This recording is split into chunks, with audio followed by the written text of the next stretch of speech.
अपने राजनीतिक हितों के कारण वहाँ की सरकार ने खालिस्तानी आतंकवादियों के आगे घुटने टेक दिए। कुछ खालिस्तानी जो किसी के नहीं है, ना हिंदुओं के ना सिखों के, ट्रूडो साहब की जो पुलिस है वो खालिस्तानियों की पक्ष में खड़ी दिख रही है। भारत को टुकड़े टुकड़े में बांट देना चाहते हैं। ये सिख नहीं हो सकते, ये आतंकवादी हैं। खालिस्तानी आतंकियों का अड्डा कनाडा हो चुका है।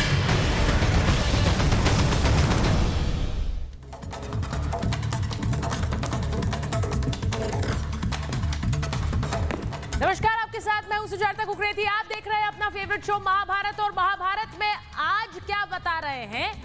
कनाडा भी मांगे योगी। जी हां, आज महाभारत में बताएंगे कि कैसे कनाडा में, जहां पर खालिस्तानियों ने आतंक मचाया, हिंदू मंदिर पर हमला किया, वहां कनाडा में भी योगी आदित्यनाथ की डिमांड हो रही है। क्यों हो रही है मैं आगे आपको बताऊंगी, लेकिन पहले आपको तस्वीरें दिखा देती हूं कनाडा की, जहां पर ब्रैम्पटन में हिंदू मंदिर पर खालिस्तानियों ने हमला बोल दिया। ये तस्वीर देखिए, ये तस्वीर देखिए, लाठी डंडों के साथ, खालिस्तानी झंडों के साथ ये खालिस्तानी आए थे और वहां पर कैसे हमला बोल दिया। तो ये तस्वीर आपको मैं दिखा रही हूं। ये पहली तस्वीर देखिए। अब आपको दूसरी तस्वीर दिखाती हूं। दूसरी तस्वीर में देखिए कैसे जो हिंदू वहां पूजा कर रहे थे, भारतीय तिरंगा हाथ में लिए वो वहां डटे रहे, वो पीछे नहीं हटे।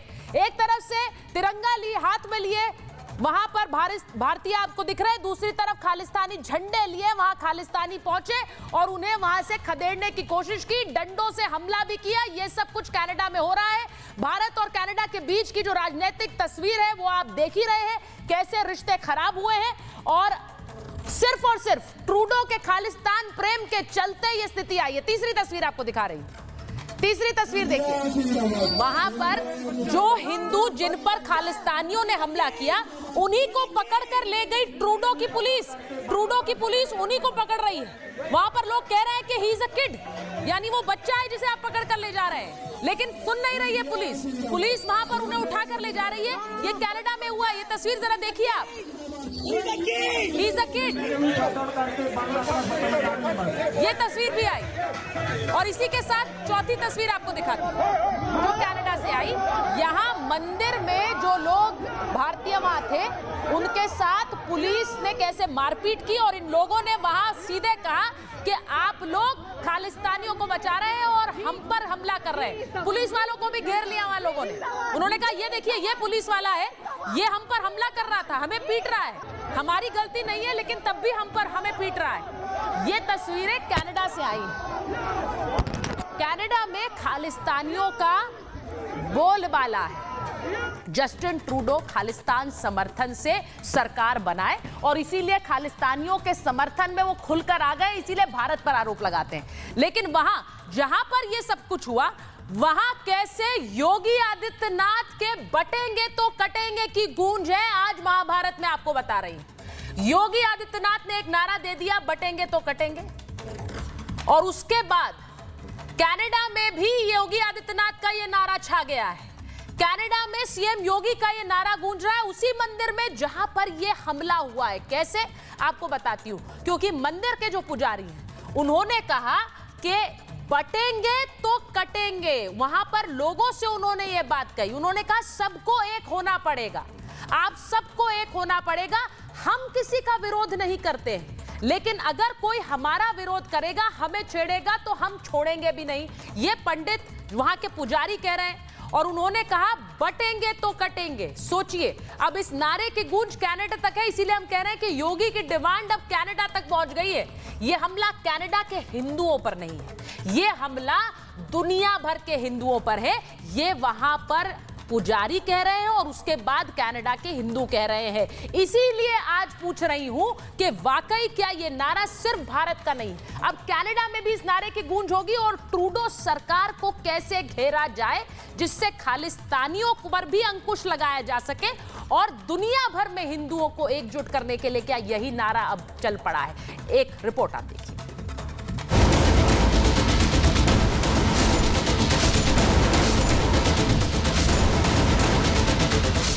ये तस्वीर है कनाडा के ब्रैम्पटन में हिंदू मंदिर पर हुए हमले की। खालिस्तानियों को कनाडा में कैसे देने से खुली छूट मिली, लेकिन तिरंगा लिए लोग भी पीछे नहीं हटे। कनाडा से आई तस्वीरें बताने के लिए काफी हैं कैसे कनाडा में खालिस्तानी समर्थक बेलगाम हो गए हैं। ट्रूडो सरकार हिंदुओं पर हो रहे हमले को रोकने में नाकाम है। ये तस्वीरें बताती है कैसे कनाडा में अब हिंदुओं को निशाना बनाया जा रहा है, कैसे एंटी इंडिया एजेंडे की आड़ में हिंदुओं को परेशान किया जा रहा है। उन्होंने हमारे पे लाठीचार्ज किया, खालिस्तानी लोगों ने। मेरे पास सारी वीडियो है, हमें भागना पड़ा वहाँ से, मुझे भी मारा उन्होंने। आपको चोट लगी? मुझे चोट लगी तो मैं वहाँ से, हम लोग भाग के आ गए थे अंदर मंदिर में, बट पुलिस वाले हमारे साथ ऐसे बिहेव कर रहे थे जैसे हम लोगों ने उन लोगों को मारा। इस हमले के बाद अब कनाडा के हिंदुओं में नाराजगी है। आज समय वो आ गया जब आज हम लोगों को अपने बारे में नहीं, अपने आने वाली संतति के बारे में सोचना पड़ेगा। सबको एक होना पड़ेगा। हम किसी का विरोध नहीं करते हैं, लेकिन कोई हमारा विरोध करेगा तो। कनाडा में हो रहे हिंदुओं पर अत्याचार से साधु संतों में जमकर गुस्सा दिखा। खालिस्तानी आतंकियों का अड्डा कनाडा हो चुका है। ट्रूडो सरकार ने जिस प्रकार से इसकी निंदा की है, निंदा की आवश्यकता नहीं, कार्रवाई की आवश्यकता है। कनाडा भारतद्रोहियों का एक तरह से अड्डा बनता चला जा रहा है और जस्टिन ट्रूडो ने गनीमत है कि उस पर खेद तो व्यक्त कर दिया, अन्यथा तो अभी तक उन पर भी चुप्पी साधे जाते थे। भारत विरोधी हिंदू द्रोही एजेंडा वहाँ पर अनवरत रूप से चल रहा है और ये कोई पहली घटना नहीं है। इतना ही नहीं, राजनीतिक गलियारों में भी पा रहा है।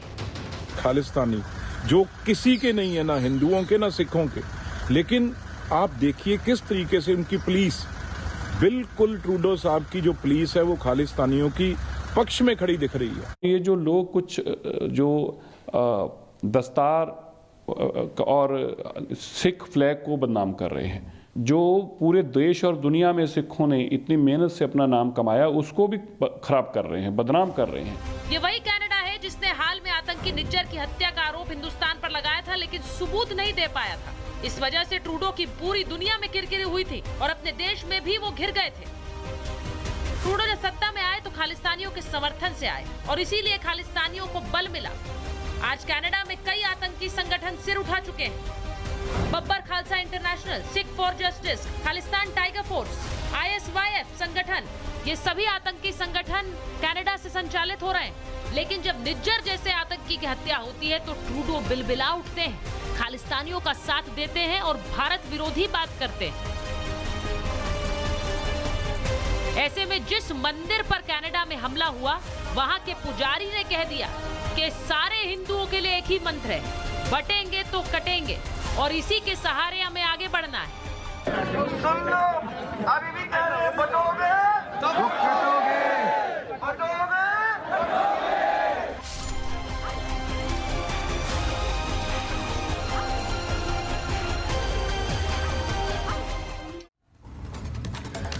और मेरे साथ महाभारत में जो मेहमान है, परिचय आपसे करा देती हूँ। मेरे साथ बीजेपी के प्रवक्ता अरविंदर सिंह लवली जुड़ रहे हैं। हमारे साथ जुड़ रहे हैं फॉर्मर एम्बेसडर दीपक वोहरा, जिनको आप स्क्रीन पर देख सकते हैं। आचार्य राज मिश्रा स्टूडियो में हमारे साथ हिंदू धर्मगुरु हैं। प्रेम कुमार जी वरिष्ठ पत्रकार है। परमिंदर सिंह सेठी जी हैं, राजनीतिक विश्लेषक हैं।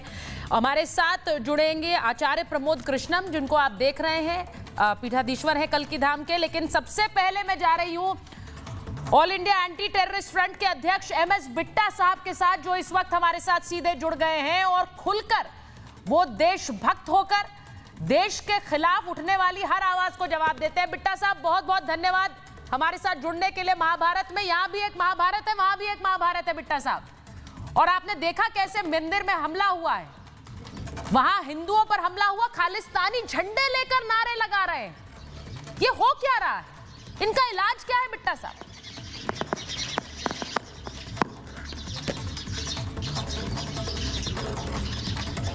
बिट्टा साहब को मेरी आवाज आ रही है? बिट्टा साहब, आपको मेरी आवाज आ रही है?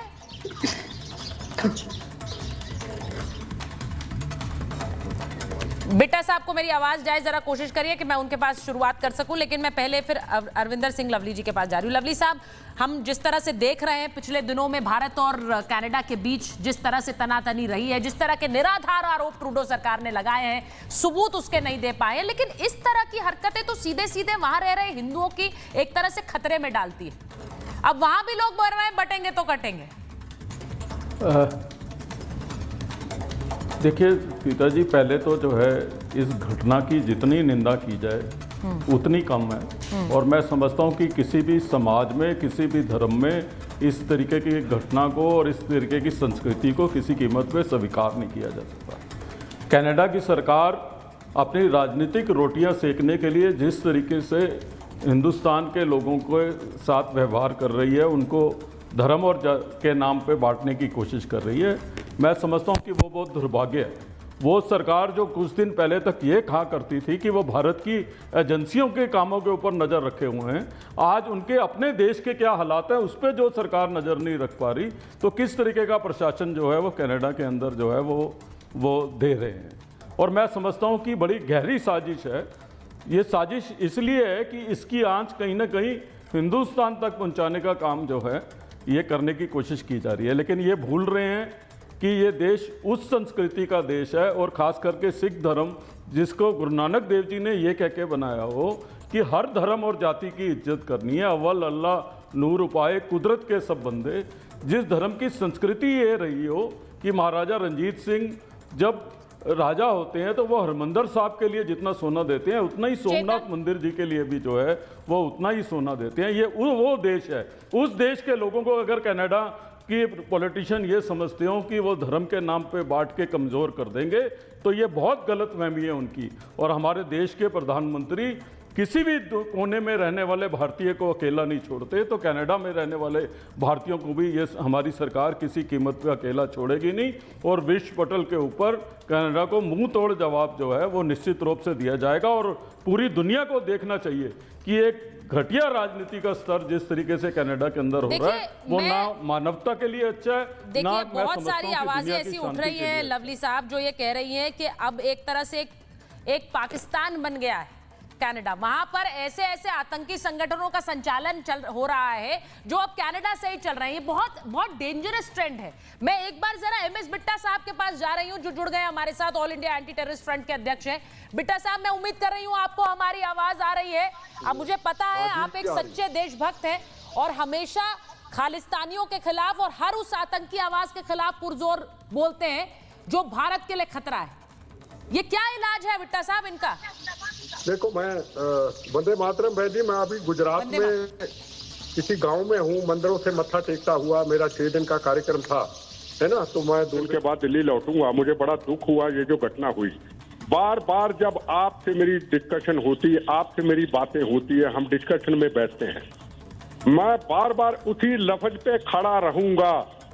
जब हिंदुस्तान का सिख समुदाय गुरुद्वारा साहब के अंदर इकट्ठे होकर के, मेरी बहनें, मेरी माएं, मेरे बुजुर्ग जब एक होकर मीडिया को बोलेंगे 3 शब्द, हम भारतीय हैं, हमारे गुरुओं की कुर्बानी शहादतों का देश है, हम खालिस्तान नहीं चाहते हैं, हम भूखे नंगे पाकिस्तान के टुकड़ों पे पलने वाले ये खालिस्तानी पन्नू जैसे लोग, हमारा कोई संबंध नहीं। मैं बता दूं बहन जी, कसम खा के भारत मां की कहता हूं, एक के 47 एटम बम की तरह इनको तबाह करके रख देगा। अरे बोलने को कोई तैयार नहीं। अगर लवली जी बोले, मैं बोले, आरपी सिंह बोले तो क्या बोले, हिंदुस्तान का मेरा सिख भाई बोले, मंदिर हमारा सबका है। आप गुरुद्वारा साहब, हरमंदिर साहब में अभी अपना कैमरामैन भेजिए, बाहर खड़े कीजिए। 110 करोड़ हिंदू इस भारत का इस सिख पगड़ी के आगे सिर झुकाता है, मंदिर के आगे सिर झुकाता है। 4 दरवाजे, हिंदू, मुसलमान, सिख, ईसाई, सिख मंदिरों में ना जाए। मैं जाता हूं, डट के जाता हूं, रोज जाता हूं, ना जाए। कभी हिंदू मेरा भाई इसके ऊपर चर्चा नहीं करता है, कहता सिख तो मेरा बड़ा भाई है, सिख कौम ना होती तो हम ना होते, हमने क्या मजाक बना लिया। और कई मेरे दोस्त कहते हैं सारे सरदार भाई तो ऐसे नहीं। चुप रहना भी गुनाह है। अगर मंदिरों पे हमला होता है, चुप रहना गुनाह है। हिंदू बोले फिरका परस्त, हिंदू बोले आरएसएस, हिंदू बोले बीजेपी, हिंदू बोले नफरत फैलाने वाला और पगड़ी वाला मेरा भाई कोई ना बोले। ये जो कर्म कर रहे हैं ना, ये कभी किए थे औरंगजेब ने, कभी किए थे बाबर ने, कभी किए थे अजनब गोरी ने, जब सोमनाथ मंदिर पूरे हिंदुस्तान के मंदिरों को तोड़ा था। और आज जिस सिख समाज ने गुरु तेग बहादुर हिंद की चादर चांदनी चौक में शीश निछावर कर दिया, इन कुत्ते, इन बदमाशों ने, इन लुटेरों ने, इन देशद्रोहियों ने, कौम के गरदारों ने हमारी पगड़ी पे दाग लगा दिया। मंदिरों पे हमला करने वाले, मंदिरों को बचाने वाली सिख कौम, हिंदू धर्म की रक्षा करने वाली बाहू बेटियों की सिख कौम हमारे कलंक लगा दिया। तो मेरे हिंदुस्तान के सरदार भाई क्यों चुप रहे?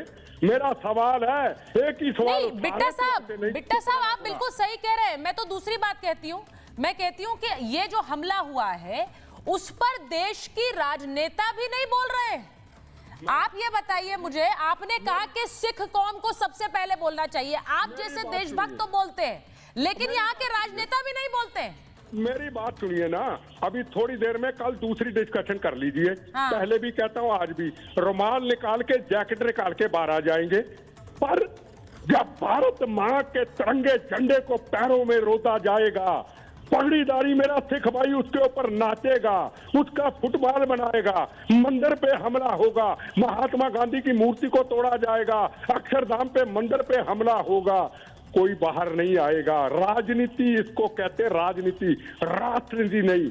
मेरे से पूछो ना मैं कौन हूं, खड़ा हूं। ये कैमरा घुमा जरा, इधर देखो, मेरी बहनें खड़ी हैं। क्या हिंदू संस्कृति है? कहाँ खड़ी है? क्या संस्कार?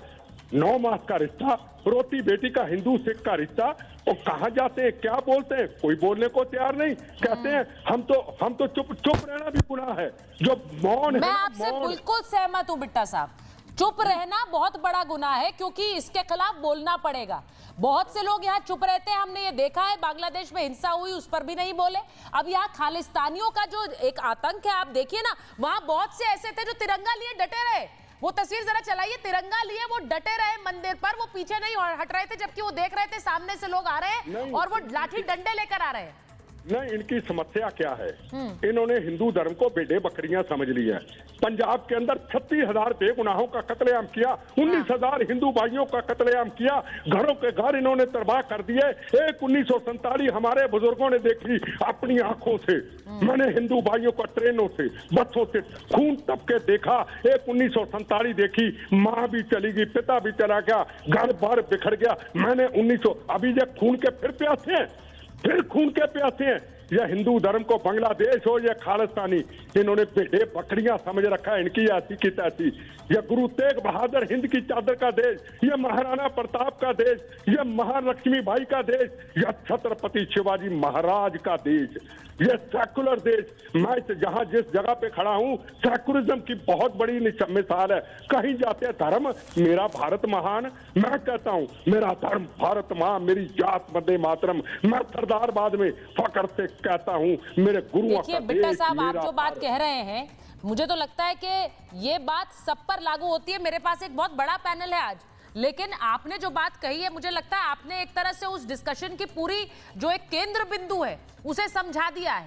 मैं एक बार एम्बेसडर वोरा के पास जा रही हूँ, क्योंकि यहाँ पर आचार्य प्रमोद कृष्णम बैठे हुए हैं, वो भी ये बात समझते हैं, और इसीलिए वो लगातार उस राजनीति पर हमला भी करते हैं जो एक तरह से खालिस्तानियों का समर्थन करती है। एम्बेसडर वोरा, जो ट्रूडो और भारत के बीच हो रहा है, वो पिछले दिनों से हम कई दिनों से देख रहे हैं, लेकिन आप जरा बताइए, यहाँ खालिस्तानी समर्थन ट्रूडो के लिए जरूरी है, इसीलिए लगातार खालिस्तान समर्थकों को वहां पर वो प्रमोट करते हैं। लेकिन ये वाली तस्वीरें सर, इसके बाद तो वहां पर मैंने जैसा कहा, बटेंगे तो कटेंगे के नारे चल रहे हैं। एम्बेसडर वोरा की आवाज नहीं आ रही। आभारी हूँ मैम, जब भी आपके साथ आपके चैनल पर होता हूँ बहुत अच्छा लगता है। Learn a lot. और अभी बिट्टा साहब का जुनून मैंने देखा है तो रोंगटे खड़े हो जाते हैं। He is outstanding. और बाकी जो आपके मेहमान हैं उनकी भी बात बड़े ध्यान से सुनूंगा। आप कनाडा की बात कर रही हैं, इसमें 3 चीजें बड़ी स्पष्ट हैं मैम। जो ये डस्टबिन ट्रूडो है उसके बारे में 2 बार इसको कोविड की बीमारी लगी थी, और ये मैं मजाक नहीं कर रहा। उसके बाद क्या होता है, कई लोगों को हो जाता है लॉन्ग कोविड, कोई भी डॉक्टर आपको बताएगा, और उसका वो प्रोड्यूस करता है एन्सेफेलोपैथी, जो होता है ऑल्टर्ड ब्रेन फंक्शन। आपके दिमाग का फंक्शन बदल जाता है, आपको पता नहीं लगता सही क्या है गलत क्या है। इसके साथ ये 2 बार हो चुका है, तो ऑल्टर्ड ब्रेन फंक्शन। दूसरी चीज आपने बिल्कुल सही फरमाया कि इसकी जो सरकार बनी थी वो डिपेंड करती थी एक एक्सट्रीमिस्ट पार्टी पर, कनेडियन पार्टी पर, जो टेररिज्म में बहुत विश्वास करते हैं। तो ये उनका समर्थन नहीं खोना चाहता था, भले ही उस पार्टी ने अपना समर्थन विड्रॉ कर लिया। लेकिन मैम, कनाडा का कानून है कि अगर आप सांसद हैं और 5 साल अपने पूरे कर लेते हैं पार्लियामेंट में, तो आपको पेंशन, काफी उनकी अच्छी पेंशन है, पूरी मिलती है। अगर अब उसकी सरकार टूट जाती है तो वो पेंशन नहीं मिलेगी। और तीसरी चीज मैम, ये मैं कई बार वहां गया हूं, कई साल वहां रहा हूं उस एरिया में। कनाडा एक बहुत बड़ा देश है इन टर्म्स ऑफ एरिया, लेकिन मानसिकता बहुत छोटी है। वो चाहता है कि मैं इतना बड़ा देश हूं, दुनिया मेरी इज्जत करे, कोई इज्जत नहीं करता। इज्जत के लिए आपको चाहिए आर्थिक ताकत जो उसकी खत्म हो रही है, मिलिट्री ताकत जो उसके पास कभी थी नहीं, रेप्यूटेशनल ताकत बर्बाद होगी, और डिप्लोमेटिक ताकत जो कनाडा के पास नहीं थी। तो ये चीजें देखते हुए ट्रूडो साहब ने क्या किया है कि अपनी बंदूक चलाने की कोशिश करते हैं दूसरों के कंधों पर। G7 में घुस जाते हैं, वहां बड़ी बड़ी बातें करते हैं, नेटो में जाके बड़ी बड़ी बातें करते हैं। और फाइनली आपको इतना बता देता हूं, अगर कनाडा के भविष्य के बारे में आप सोचना चाहते हैं, जितनी जल्दी ये बेवकूफ डस्टबिन ट्रूडो छोड़ के चला जाए अपना देश, उसके देश के लिए अच्छा होगा। क्यों मैम? उसका पड़ोसी है यूनाइटेड स्टेट्स। अब कल इलेक्शन होने वाली, पता नहीं डोनाल्ड ट्रंप साहब फिर प्रेसिडेंट बनते हैं कि नहीं। 2 बार, एक नेटो समिट में जो मैंने देखा है, और G7 समिट में ये मजाक उड़ा रहे थे डोनाल्ड ट्रंप को। डोनाल्ड ट्रंप ने एक जवाब में बोला, ये 2 चेहरे वाला इंसान है, ये चोर है और ये डरपोक है। ये उनके शब्द थे, मेरे नहीं। फिर व्लादिमीर पुतिन, रूस को इन्होंने गाली दी है, उसके संबंध खत्म हो गए हैं रूस के साथ। फिर चीन के जो राष्ट्रपति थे, उन्होंने, मैम, बाली समिट में आपने भी देखा होगा 2022 में बाली में जो हुआ था, चीन के राष्ट्रपति, जैसे कोई स्कूल टीचर डांटता है ना बच्चे को जो बेईमानी करता है और पैंट लगाता है उसके जिस्म पर, वैसे वो कर रहा था, पब्लिकली डांट रहा था। हमने तो सुना है इसको, और ये खड़ा हो गया, हे सॉरी सर करके वहां खड़ा हुआ। सबके साथ इसने अपने संबंध बिगाड़ दिए, अब भारत के साथ भी कर दिए। चाहता क्या है? अपने देश को बर्बाद करना चाहता है।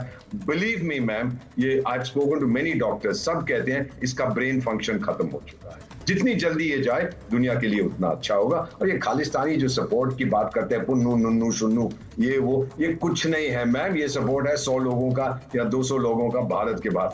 अगर दम है तो आगे हमसे टक्कर लो। एम्बेसडर वोरा, जो बात आप कह रहे हैं, आपने बिल्कुल सही कहा, क्योंकि भारत के साथ एक दुश्मनी मोल लेना और भारत के ऊपर आरोप लगाना, लेकिन उसमें कोई सबूत नहीं दे पाना, this was an international embarrassment for him. ये एक बहुत बड़ा अंतर्राष्ट्रीय एक तरह से एम्बेरसमेंट था कि आप आरोप तो लगा रहे हैं पर आप कोई सबूत नहीं दे पाते हैं। और यहाँ भारत, एक चीज और मैं जस्ट गिव मी 1 सेकंड, मैं ऐड करना चाहता हूँ जी। आज जब भारत बोलता है दुनिया सुनती है, जब ट्रूडो बोलता है दुनिया हंसती है। बिल्कुल एप्टली बोला है आपने, बिल्कुल सही बात बोली है। इसीलिए मुझे लग रहा है बहुत से लोग, क्योंकि उनके अपने देश में बहुत उन्हें गंभीरता से नहीं ले रहे हैं। लेकिन जो ये बात कही जा रही है, मैं एक बार जरा मैं आचार्य प्रमोद कृष्णम के पास जा रही हूँ। आचार्य जी, जो बात उन्होंने कही, वहां पर हम आज बता रहे हैं कि बांग्लादेश हो या फिर कनाडा हो, हम हर जगह बात कर रहे हैं बटेंगे तो कटेंगे। क्या वो नारा वहां पर पुजारी भी दे रहे हैं अब लोगों को जो मंदिर में आ रहे हैं कि बटेंगे तो कटेंगे? ये हिंदुओं को एकजुट करने की बात हो रही है, आपको लगता है ये जरूरी है? देखिए सुचारिता, इसको समझने में कोई रॉकेट साइंस नहीं है। जो बटता है वो कटता है जी। और योगी आदित्यनाथ जी ने जो कहा है वो तो इस देश का इतिहास है। 1947 में बटे तो कटे, भारत बटा, भारत बटा, भारत कटा, भारत छटा और भारत घटा। बांग्लादेश हिंदुस्तान था, पाकिस्तान हिंदुस्तान था, कंधार, काबुल सब हिंदुस्तान था। और हिंदुस्तान का मतलब क्या है? हिंदुस्तान। हिंदुस्तान नाम का शब्द नहीं है कहीं, शब्द है हिंदुस्तान। हिंदुस्तान, PHAN, स्थान। इसको मैंने इसलिए जोर दे के कहा कि ताकि पूरा देश सुने, और ये आपका शो ऐतिहासिक होगा। ये हिंदुस्तान है जिसको साजिश के तहत हिंदुस्तान कहा गया, ताकि हिंदू नाम हिंदुस्तान। तो कुछ लोग सनातन से चिढ़ते हैं, नफरत करते हैं, सनातन को मिटाना चाहते हैं। जो लोग सनातन को मिटाना चाहते हैं वो सनातन के मंदिरों पर हमला कर रहे हैं, वो हमला कर रहे हैं। वो सनातन को डिवाइड करना चाहते हैं, जाति के नाम पर, भाषा के नाम पर, रंग के नाम पर, क्षेत्र के नाम पर। लेकिन सनातन न मिटा है न मिटेगा। लेकिन सनातन के खिलाफ जो ये साजिश हो रही है, इसका पर्दाफाश होना चाहिए। और मुझे पूरा भरोसा है कि भारत की जनता सनातन को मिटने नहीं देगी। आपने ये कहा, देखिए मैं, हालांकि ये पूरा मामला एक अंतर्राष्ट्रीय मामला है, लेकिन आपने ये कहा कि देश के अंदर बहुत से लोग हैं जो देश का विभाजन चाहते हैं, जिसमें राहुल गांधी भी हैं। आपने बहुत गंभीर आरोप लगाया, क्योंकि मैं यहाँ पर इंटरनल पॉलिटिक्स की भी बात करूंगी, उस पर क्या बोलेंगे आप?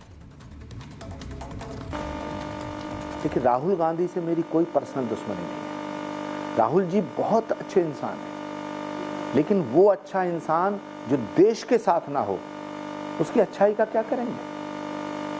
जब चीन भारत के खिलाफ है तो चीन से दोस्ती क्यों करते हैं राहुल गांधी? चीन से राहुल गांधी मिलते हैं। पाकिस्तान भारत के खिलाफ है, भारत को तोड़ना चाहता है। कश्मीर में हमारे जवानों की शहादत होती है, पाकिस्तान के पक्ष में बोलते हैं। विदेश में जाते हैं, भारत का अपमान करते हैं। कनाडा के अंदर हिंदुओं के मंदिरों पर हमले हो रहे हैं, आतंकवादियों के खिलाफ नहीं बोलते। बांग्लादेश में हिंदुओं के ऊपर जुल्म हुआ, एक बयान नहीं आया। राहुल गांधी ने एक बार नहीं कहा कि हिंदुओं पे अत्याचार बंद हो। अगर एक भी बार कहा हो कि हिंदुओं पे अत्याचार बंद हो, तो आप मुझे बताओ। हिंदू शब्द नहीं उच्चारित किया। तो आप चाहते क्या हैं? आप सनातन को मिटाना चाहते हैं। सनातन को जो मिटाने की बात करता है, आप उसका समर्थन करते हैं। डीएमके के नेता बोलते हैं Sanatan is a dirty word, dirty word, Sanatan को मिट जाना चाहिए, आप उसका समर्थन करते हैं। एक नेता बोलता है भारत तेरे टुकड़े होंगे, भारत तेरे टुकड़े होंगे। जो भारत के टुकड़े करना चाहता है, आप उसे लीडर बनाते हैं। तो आप चाहते क्या हैं? जो भारत का नहीं हुआ वो सनातन का नहीं हो सकता, और जो सनातन का नहीं है वो भारत का नहीं हो सकता, क्योंकि सनातन और भारत को अलग नहीं किया जा सकता। जी कह रहे हैं, मुझे लगता है कि एक बहुत डेंजरस पॉलिटिक्स की वो बात कर रहे हैं। मैं उस पर जरा आना चाहती हूँ एक बार। प्रेम कुमार जी, वो डेंजरस पॉलिटिक्स क्या है? यहाँ पर भी स्टूडियो में आचार्य राजू मिश्रा हैं हमारे साथ परमिंदर सेठी जी हैं, लेकिन प्रेम कुमार जी जरा बताइए वो डेंजरस पॉलिटिक्स क्या है? जो लोग यहाँ पर भी खालिस्तान के खिलाफ बोलते नहीं हैं, बचते हैं, जो लोग यहाँ पर भी अपने बयान सिर्फ सिलेक्टिव रखते हैं, वो नहीं बोलते हैं। आज भी किसका बयान आया है इस तरह की जो हमला हुआ है कनाडा में? देखिए सुचारिता जी, हमारे देश की जनता अपनी सरकार के साथ खड़ी है और हमारा देश इस बात को लेकर चिंतित है कि कनाडा जैसा देश लगातार हमारे देश के खिलाफ प्रोपेगेंडा चला रहा है और हम अपने देश की सरकार के हाथ को मजबूत कर रहे हैं। पूरा देश उनके साथ खड़ा है। चाहे बांग्लादेश में हिंदुओं पर अत्याचार हो रहा था, स्टेप कौन उठाएगा? हम और राज मिश्रा जी नहीं उठाएंगे, सरकार उठाएगी। उस समय सरकार से अपेक्षा थी। आज कनाडा में जो कुछ हो रहा है, कदम कौन उठाएगा? हिंदुस्तान की सरकार उठाएगी। हम उनके साथ खड़े हैं, कोई पॉलिटिकल पार्टी उनके अगेंस्ट में नहीं खड़ा है।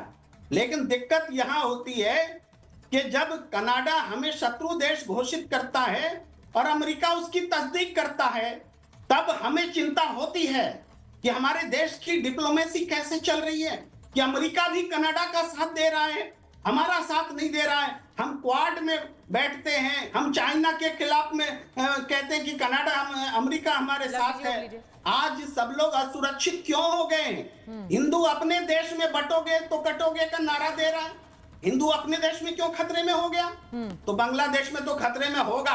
अगर अपने ही देश में हिंदू खतरे में है तो बांग्लादेश में भी खतरे में होगा और कनाडा में भी खतरे में होगा, क्योंकि ये डर फैलाया जा रहा है। ये डर फैलाना सुनियोजित है। हिंदू क्यों खतरे में होगा? इस बात को समझ आए। हिंदू अगर हिंदुस्तान में खतरे में है, उसको यहाँ बटने की जरूरत है, तो हिंदुस्तान से बाहर फिर हिंदुओं को कौन बचाएगा?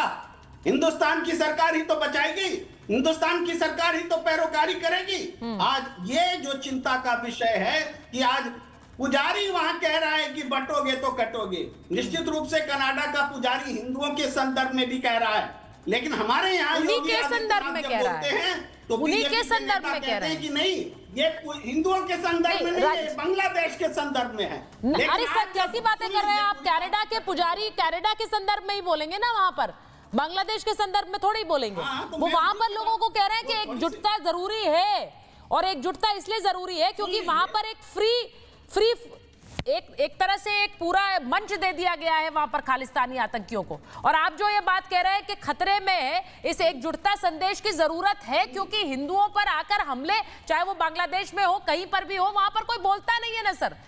आपने देखा है कि किन किन लोगों के लिए आवाज उठती है लेकिन हिंदुओं के लिए नहीं उठती है। आचार्य राज मिश्रा जरा बताइए। प्रेम कुमार जी कह रहे हैं कि भाई अपने ही देश में अगर खतरे में है तो फिर बात ही क्या है। चारिता जी, मुझे समझ नहीं आया कि इतनी देर में प्रेम कुमार जी आए, और मैं उम्मीद करता था पढ़े लिखे विद्वान आदमी हैं कि आकर के उस पर कुछ बोलेंगे, लेकिन सरकार पर इतने ब्लेम करने से अच्छा था कि प्रेम कुमार जी थोड़ा जहां ये हमला हो रहा है उस पर बोलते, और इस शब्द पर बोलते वाकई में सत्यता है। अगर योगी जी ने ये कहा था आज, वो कितना इंपॉर्टेंट था, ये सोचने वाला विषय है कि बटोगे तो कटोगे। लेकिन एक बात सुचारिता जी, जब मैं इस विषय को मैं देख रहा था, मैं एक बात आपको कहना चाहता हूं। श्री रामचरितमानस के अंदर एक चौपाई है, ते ही सुहाय न नगर बधावा और चोर न चांदनी रात सुहावा।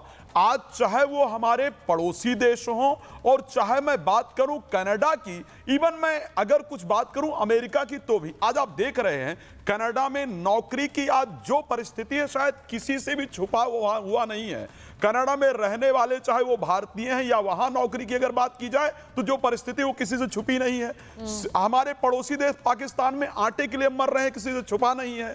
तो अब जब पूरे विश्व में इस प्रकार का उत्पात फैला हुआ है, और भारत की परिस्थिति क्या है कि भारत में आज भी शांति से सब कुछ चल रहा है। कोविड की इतनी बड़ी महामारी के बाद भी अगर देखा जाए तो भारत अपने उसी गति के साथ आगे चल रहा है। अब ये बातें विश्व को पच नहीं रही है, और खासकर कनाडा जैसी कंट्री को तो ये बिल्कुल भी नहीं पच रही कि आखिर इनके साथ ये चल क्यों रहा है। तो पड़ोसी देश के साथ मिलकर के, अच्छा इसमें बहुत सारी चीजें जोड़ने वाली हैं। पड़ोसी देश उन खालिस्तानी आतंकवादियों के साथ मिल करके, और भारत के जो भारतीय वहां पर हैं वहां अशांति फैलाने का प्रयास किया जा रहा है।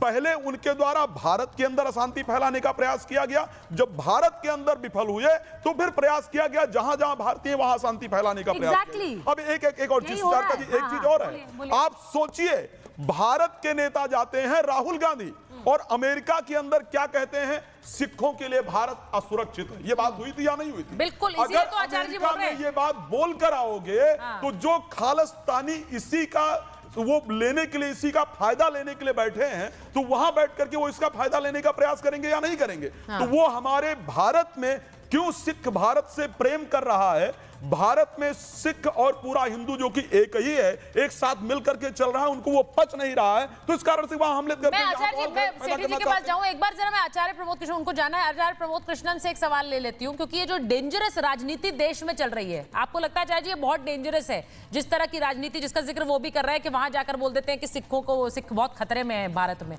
तो फिर यही तस्वीर आती है सामने। देखिए, कनाडा में जो बैठा है ट्रूडो, हम उससे निपट सकते हैं, हम उससे लड़ लेंगे, लेकिन जो भारत की संसद में कुछ ट्रूडो बैठे हैं, इनसे निपटना बड़ा मुश्किल है।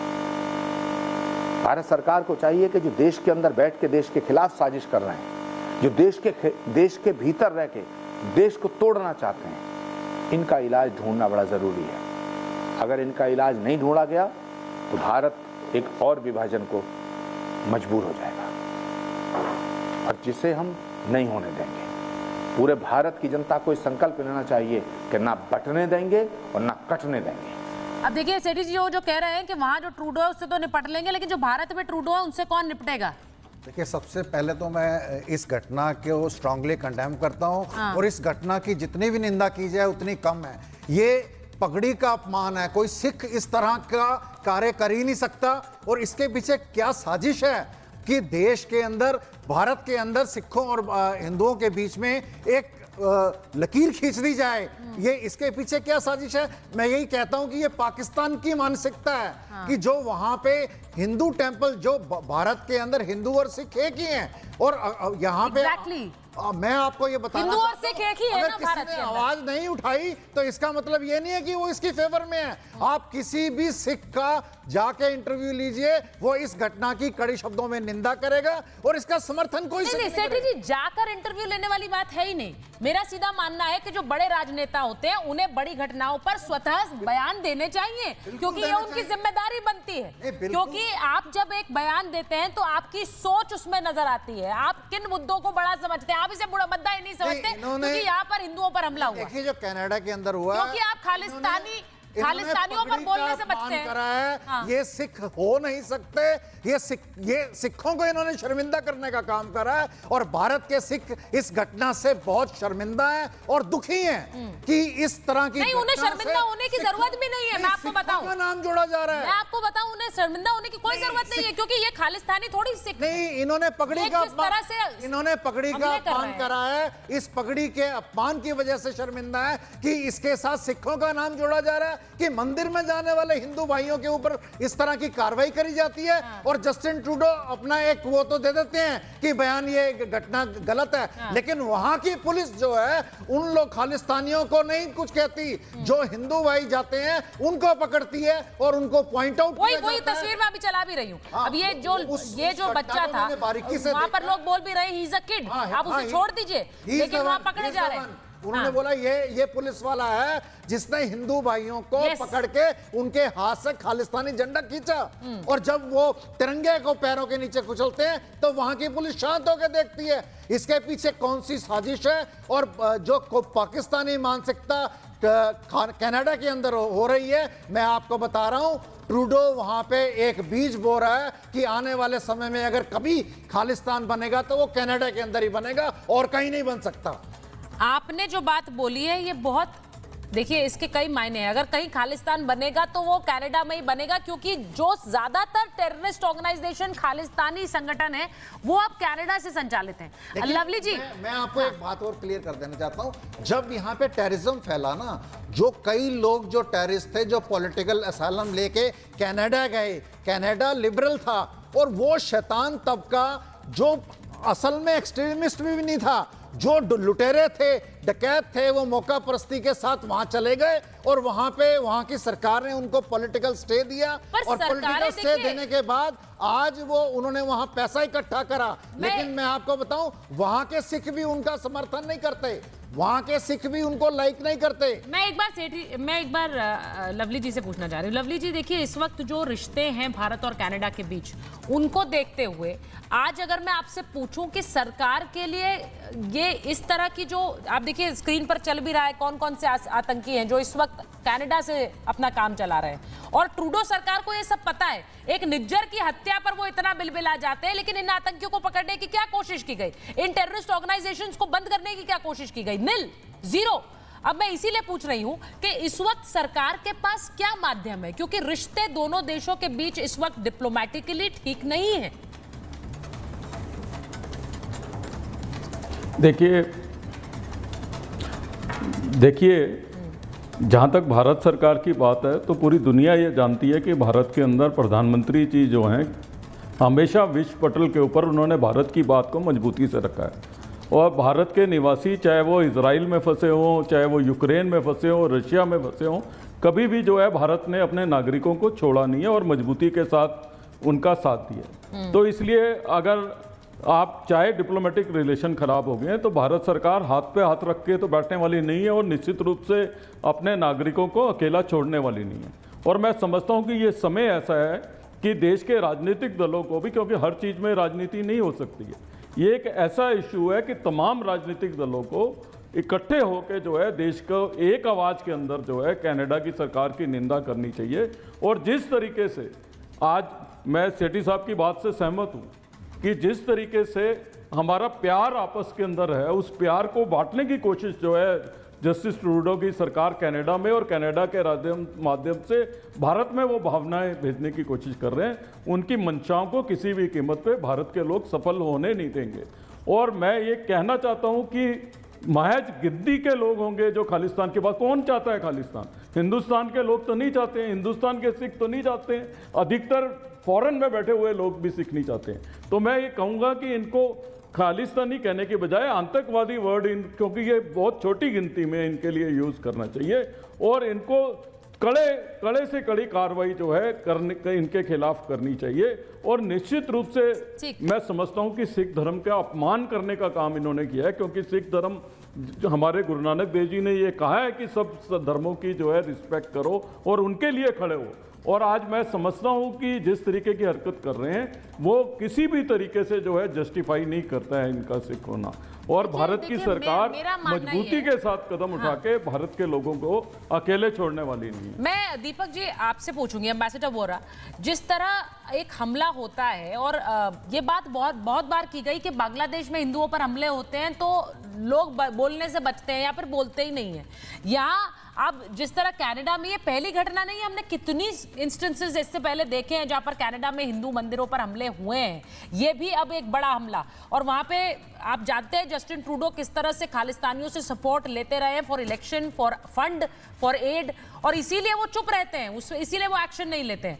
लेकिन ये जो हमला हुआ है इसके बाद से ये बार बार चर्चाएं हो रही हैं कि वहां पर जो हिंदूज हैं वो क्या सेफ हैं, वो प्रोटेक्टेड हैं। मैं एक अंतर्राष्ट्रीय प्रेशर की भी बात करना चाहती हूं कि क्या एक इंटरनेशनल प्रेशर हो सकता है कनाडा पर कि वो इन खालिस्तानियों पर क्रैकडाउन करे, because it's becoming a terrorist haven. Sir जी, वो तो सबको मालूम है कि दुनिया भर के आतंकी वहां भरे हुए हैं। आपको याद होगा मेरा ख्याल 2020 की बात है, जनवरी में एक यूक्रेनियन एयरलाइंस का जहाज गिर पड़ा था तेहरान में, मिसाइल से उसको गिरा दिया था, कैनेडियन सिटीजन थे। और उसके बाद जस्टिन ट्रूडो ने कहा क्या कि ईरान के साथ पहले बड़ा नाराज हुआ, फिर ईरान बोला कि हम तेरे साथ ट्रेड नहीं करेंगे। अरे डार्लिंग माफ कर दो, कोई बात नहीं, तुमने मेरे लोग मार दिए, आ जाओ इधर आ जाओ। फिर ये इस्लामिक स्टेट जो था, जब इसको अमेरिकन ने तोड़ा था तो ये उसमें कैनेडियन सिटीजन भी थे, कैनेडियन मुस्लिम। और ये सब मैं हवा में बातें नहीं कर रहा। तो जस्टिन ट्रूडो साहब ने उनको बोला, देखिए आप तो जानते हैं कैनेडियन मुस्लिम, अब आप कनाडा में आ जाइए, यहाँ आजादी से रहिए, और जो हमारे यंग मुस्लिम्स हैं उनको बताइए कि इस्लाम कितनी बुरी चीज है। ये चीजें ये बकवास करता है जब समय इसका आता है, जो भी चाहता है ये बोलता है। मैम, इसमें हमारे प्रवक्ता ने ये कहा है कि देयर विल बी कॉन्सिक्वेंसेस। ये डिप्लोमेटिक लैंग्वेज में मतलब होता है कि अब इसको हम एक लेवल पे और ले जाएंगे, एस्केलेट करेंगे। डिप्लोमेटिकली हम प्रोटेस्ट करते हैं जब हमारे समुदाय, चाहे वो मुस्लिम हो, चाहे सिख हो, चाहे क्रिश्चियन हो, चाहे हिंदू हो, कोई भी इंडियन के ऊपर किसी प्रकार का दबाव पड़ता है, अत्याचार होता है, हम लोग डिप्लोमेटिकली प्रोटेस्ट करते हैं। हम लोग सड़क में उतर के हाय नहीं करते, वो हमारा काम नहीं है। इंटरनेशनल डिप्लोमेसी वो नहीं करते। लेकिन अब, और मैं आपको मुबारक देता हूं, आपके चैनल ने ये बात उठाई और लगातार आप उठाते जा रहे हैं। ये सोशल मीडिया का जमाना है, ये instant nano technology, nano transfers का जमाना है। इंफॉर्मेशन बहुत जल्दी यहां से वहां जाती है। और मैम, जब मैं, क्षमा कीजिएगा 30 सेकंड्स में, कोलंबिया यूनिवर्सिटी में कुछ लेक्चर्स अटेंड करता था, पढ़ा नहीं हुआ वहां पर, बट ये रॉबर्ट मर्टन के लेक्चर्स थे, the law of unintended consequences. आप करना कुछ चाहते हैं लेकिन उसका परिणाम कुछ और होता है। आज आप लोगों की मेहरबानी से, योर चैनल एंड अदर्स, आप लोगों ने दुनिया भर में 185 देश में भारतीय समुदाय के लोग रहते हैं, largest diaspora in the world, 30 million, 3 crore, आपने उनको जगा दिया है। आपने उनको बताया है कि एक हिंदू पे, एक भारतीय पे अत्याचार देश ए में होता है तो वहां पे पीड़ा देश पी या टी में भी होनी चाहिए। That we are seeing today. और ये ट्रूडो साहब, आपका भी मैं धन्यवाद करता हूं कि ये बेवकूफी के कारण आपने आज ये एकता भारतीय समुदाय के लोगों में आप ले आए हैं। So thank you very much mister Trudeau, आपने अपना काम कर दिया। अब कल जाके नदी में छलांग लगाइए, झील में जाइए, जो करना है करिए, लेकिन तबाह हो जाइए हमेशा के लिए। देखिए, आपने ये बात सही कही है, आपने ये बात बिल्कुल सही कही। शायद कई बार एक झटके की जरूरत होती है आचार्य जी, और शायद वही झटका लगा है जब वहां पर भी ये नारा गूंजता है। बहुत से हमने लोगों से, जब हमने कितनी ऐसी महाभारत में डिबेट्स की हैं जिसमें हमने इस नारे की बात की कि महाराष्ट्र में चला गया, फिर कैसे हरियाणा में जीत के पीछे रहा। कई बार शायद एक झटका चाहिए, वो वहां पर अब लोगों को लगा है। और जिस तरह की घटनाएं हो रही हैं, आपने देखा तिरंगा हाथ में लिए थे, वो पीछे नहीं हट रहे थे। वो तस्वीर इसलिए इंपॉर्टेंट है। और वहां पर पुजारी का ये कहना कि बटोगे तो कटोगे, ये शायद एक ऐसा एक सोच को दिखाता है कि आपको जुटना होगा। प्रेम कुमार जी भले ही कह रहे हैं कि हिंदू खतरे में है, लेकिन बात हिंदू खतरे की नहीं है। बात यह है कि आपको एकजुटता दिखानी होगी किसी भी तरह के टेरर से लड़ने के लिए। सुचारिता जी, सबसे पहले मैं एक और चीज बड़ा क्लियर करना चाहता हूं, और ये भारत में रहने वाले हिंदुओं के लिए और भारत में रहने वाले सिखों के लिए बहुत इंपॉर्टेंट है। ये जो वहां मंदिर पर हमला किया गया है ना, ये साधारण विषय नहीं, इस बात को ध्यान रख लीजिए। ये आपके पड़ोसी देश और आतंक के द्वारा कराया गया एक साजिश है, ताकि भारत में जब लोग उत्पात नहीं करवा पाए हैं भारत में अशांति नहीं हो पाई है तो अब विदेश में मंदिरों पर हमला करो, और विदेश में अगर मंदिर में हमला करोगे तो यहां के हिंदू जो हैं वो आक्रोशित होंगे और यहां के हिंदू और सिखों के बीच में आपस में लड़ाई शुरू होगी, तो भारत की जो शांति है वो भंग होगी। तो सुचारिता जी, ये बहुत बड़ी साजिश है और इस बात को भारत में रहने वाले प्रत्येक हिंदू को भांपना होगा, समझना होगा।